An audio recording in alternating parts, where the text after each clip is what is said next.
It is absolutely wonderful. From the moment I stepped on the grounds of the Amazing Grace Park, I felt something like it's hard to describe, but it was a peace that came over me. I can't really tell you about it, Trey. You would almost have to be here yourself to experience it. Now, I did talk with the daughters of the late senator, and they believe that this is a place their father would call home. The Amazing Grace Park sits on 3 acres near downtown Marion. It honors the memory of Senator Clementa Pinckney, who was killed along with 8 others in the Charleston church shooting 6 years ago. Pinckney had roots in Marion County and spent a lot of summers here with his family. His cousin tells me this park carries his spirit. Amazing Grace. I think of the hymn, Amazing Grace, how sweet the sound. And there is a sweet sound in this park today. Amazing grace, how sweet the sound. More than 100 people came out today to dedicate the park, including Governor Henry McMaster. They got to tour the park and see all of its features, including a fountain, playground, picnic area, and a bust of the late senator. Those who knew him best say this park speaks to his heart and soul. Today is symbolic of what Clementa really stood for. He was a simple person. He believed in God. He believed in family. He believed in his community. Pinckney's 12 and 17-year-old daughters tell me the park is a place their father would love. It definitely is a place about family. Even if you don't have a family, you can still come here and have a great time meeting new people. That's also what my father was about. To me, this park is exactly what my father stood for, and it's more than just the land and the property that we're on right now, but it's about the people who come here and the relationships they build. His daughters want this park to be a place where you can come and be uplifted. Marlena Ryba was at her parents' house when she saw this family of bears walk through the backyard. Now, I talked to her via Zoom earlier and learned this has been happening for the past few months. Now, if you live in Carolina Forest and you see a bear, this is her advice.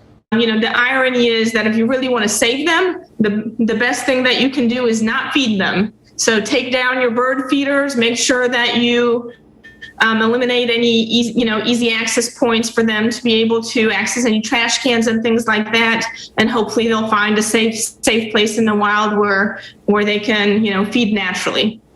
Ryba says she got that advice from someone with the Carolina Wildlife Rehabilitation Center. Now, the reality is we're seeing a lot of new development along the Grand Strand. You know all about that, which can cause wildlife to go out searching for food when their environment is disturbed. So you may want to call the Department of Natural Resources if you feel you're in danger. Town council meeting held tonight. Members voted 4-2 for the first reading of a hole ordinance. So if it's passed, it would limit the size of holes on the beach to 2 feet. Now, when this comes back up for a second reading, officials say they'll take a closer look at shovel sizes. Supporters say they're actually monitoring 2 turtle nests right now in Surfside. But for turtles primarily, they come up at night. They fall in a hole. These turtles are at least 200 pounds coming up and nesting. They have such obstacles to go through. They shouldn't have to worry about falling in a hole that was man-made and left there irresponsibly. Council also passed a resolution updating the charter for Keep Surfside Beautiful. The goal was to educate the community about all the natural resources in Surfside. Yeah, walking up and down the Myrtle Beach boardwalk today, I can tell you that yes, most visitors I spoke with were surprised. Now, whether that was a difficult or a happy surprise depends on where they're from. Whether they knew it or not, vacationers in downtown Myrtle Beach braved the area's hottest day of 2021. It don't feel that hot though. This is the very hottest. It is very humid, it's hot, you need a drink, you need water. It prompted a heat advisory from the National Weather Service, but pulled diverse reactions. For this Georgia woman, it was tough. I feel it. I believe it. I definitely feel that weather. I went out there with no shoes on and that sand was burning. In Minnesota, The lakes create humidity, but here there's a sea breeze to offer some relief. We have like high humidity right now too, so it's nice to come and like see the ocean. You have the humidity, but you have the ocean to go along with it. And for them, a southeastern heat wave is less miserable than a midwestern winter. Would you take this over the winter? 100%. Yes. 1,000%. When can I move? Whether they swam, found some ice cream, sat in the shade, or walked up and down the boardwalk, they focused on hydration and going slow. I salute everyone that lives here because this is a different type of heat. This is very different.